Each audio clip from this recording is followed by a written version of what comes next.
নমস্কার বন্ধুরা, মেহুলি রান্নাঘরে সবাইকে স্বাগত। আজকে আমি তৈরি করব বিনস আলু দিয়ে পোস্ত করব। আগে আমি কড়াই তেল বসিয়ে দিয়েছি, তেলটা গরম হয়ে গেছে। আগে আমি বিনসটাকে একটু হালকা করে ভেজে নেব, কেননা বিনস আর আলু একসঙ্গে দিলে আলুটা ঘেঁটে যাবে, বিনসটা ভালো ভাজা হবে না। তাই জন্য আগে আমি বিনসটাকে একটু ভেজে তুলে নেব।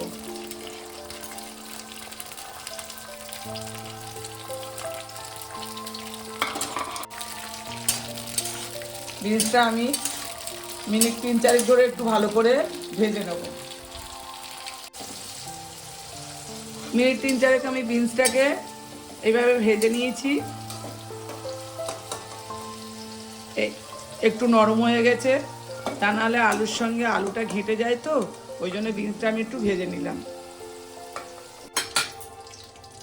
বিনসগুলো আমি তুলে নিয়েছি। এবার আমি দিয়ে দেবো একটা বড় পেঁয়াজ কুচি। পেঁয়াজটা দিয়ে একটু ভালো করে হালকা করে ভেজে তারপরে আমি আলুটা দিয়ে দেবো।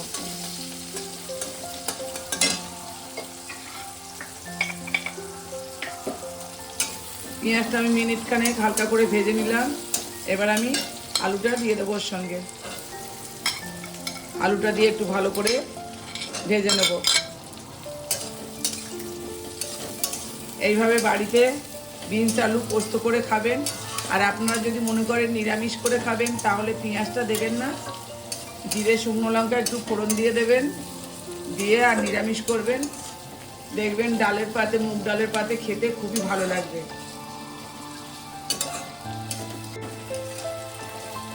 আলুটা আমি মিনিট 2 একটু ভেজে নিলাম।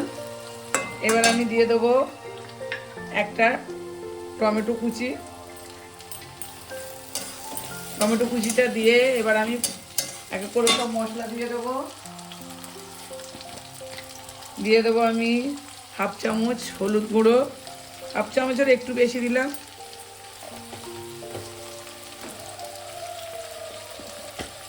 দিয়ে দেবো লঙ্কার গুঁড়ো, ঝাল যে যেমন খান তেমন দেবেন।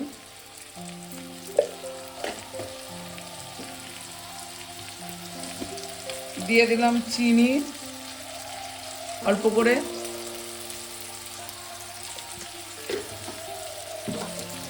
আর পরিমাণ মতো নুন।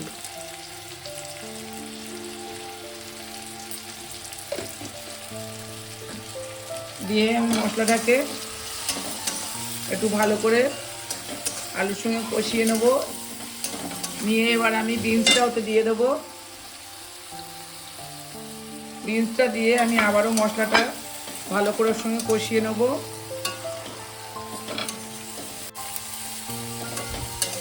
মশলাটা কষানো হয়ে গেছে। এবার আমি দিয়ে দেব, এখানে আমার 2 চামচ পোস্ত বাটা আছে, পোস্তটাই দিয়ে দেবো।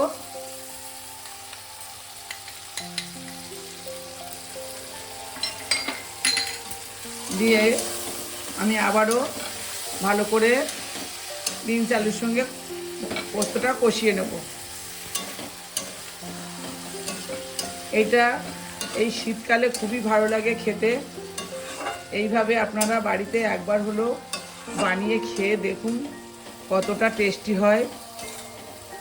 আমি এটাকে মিনিট 2 একটু ভালো করে কষিয়ে নিয়ে তারপরে আমি অল্প করে জল দিয়ে দেবো। মিনিট 2 আমি ভালো করে মশলাটাকে কষিয়ে নিলাম।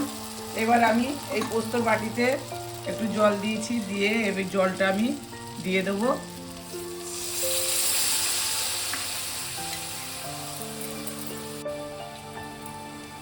পোস্তর বাটিটা ধুয়ে আমি অল্প করে জল দিলাম, হাফ বাটি মতো। এবার আমি এটাকে চাপা দেব, দিয়ে মিনিট 2-3 আমি হতে দেবো। কারণ এতে বেশি আমি ঝোল করব না, একদম মাখা মাখাও হবে না, শুকনো শুকনোও হবে না, এরকম হবে রান্নাটা।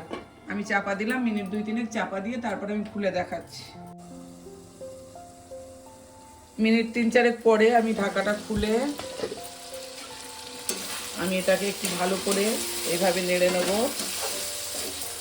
মশলাটাকে।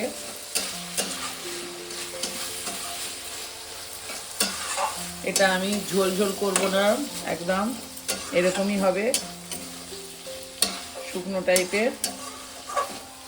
আপনারা চাইলে একটু রস রস রাখতে পারেন। আমি এটাকে এইভাবে একটু শুকনো শুকনো করব।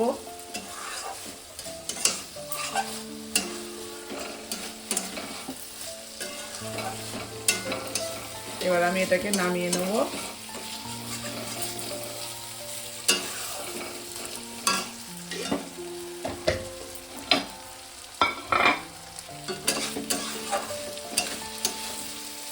দেখুন কত সুন্দর হয়েছে। এইভাবে একবার হলেও বাড়িতে বানিয়ে খাবেন বিনস আলু পোস্ত। আর ভালো লাগলে একটা লাইক কমেন্ট শেয়ার করে দেবেন। নতুন বন্ধুরা সাবস্ক্রাইব করে পাশে থাকবেন। সাবস্ক্রাইব করলে ভিডিও করতে ভালো লাগে। দেখুন এবার আমি গ্যাসটাকে নিভিয়ে দেবো, দিয়ে আমি তরকারিটা ঢেলে নেব।